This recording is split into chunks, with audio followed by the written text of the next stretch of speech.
aka Daddie Marto. Marto, kwa kazi kwako.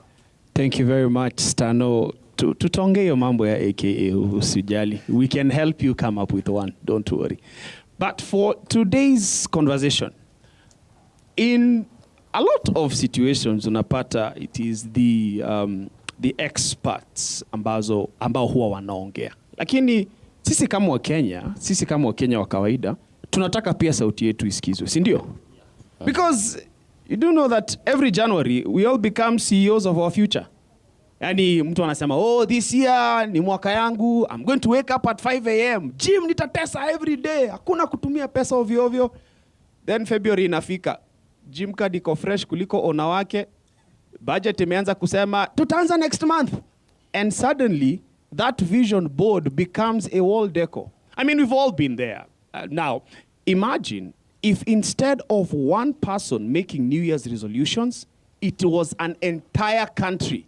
Because that is exactly what Kenya did in 2008. And we called it Vision 2030. It wasn't just another document, no, by the government, no. It was Kenya saying, by 2030, we want to become a modern, industrializing, middle-income country where everyone enjoys a better quality of life. In other words, more jobs, better schools, better hospitals, better roads, better housing, better governance, a better Kenya. And to be fair, this wasn't just ink on paper. I mean, just look around. We have the SGR, the Nairobi Expressway, Huduma Centers, e-Citizen, better electricity access, a digital economy that's become one of Africa's strongest. In many ways, Kenya has moved forward. But if Vision 2030 were a student sitting for KCSE today, would it get an A? Probably not. But would it fail? Probably not as well. It would probably be that student whose report card reads, very bright, but needs to improve consistency. Because while we've built impressive infrastructure, we've also struggled with the things that people feel every day. Quality jobs, manufacturing, the cost of living, public trust, governance. The report proposing Kenya's next long-term vision makes an interesting observation. It says our biggest problem hasn't been that Kenya dreams too small. Dreams tuko nazo, mingi sana kubwa. It's that Kenya doesn't always stay the course. Distractions tu hivi kidogo kidogo pa. Projects zinaanza, government change, priorities shift, momentum slows. Now, imagine building a house. And then the first fundi comes and lays the foundation. Then the second one says, hii design mi siipendi. Anabomoa kidogo, and then a third arrives. Anasema, I think nafa kuanza na roof kwanza. By the time everybody has had their turn, nyumba itamalizika kweli. And maybe that's been Kenya's development story. Not a lack of ambition, but a lack of continuity.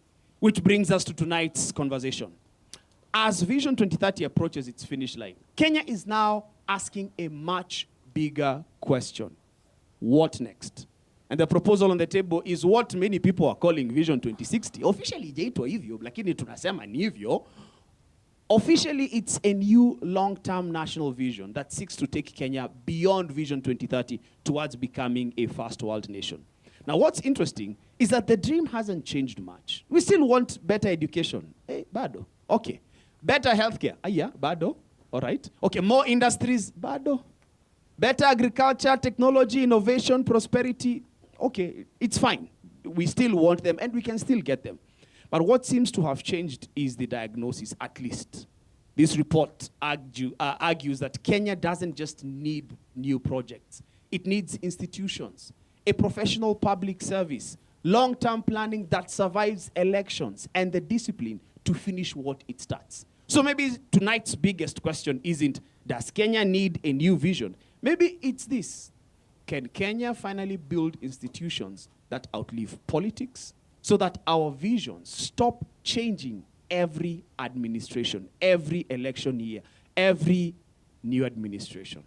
Because if we get that answer right, Vision 2060 won't just become another document. It could become the generation that finally finishes what Vision 2030 started.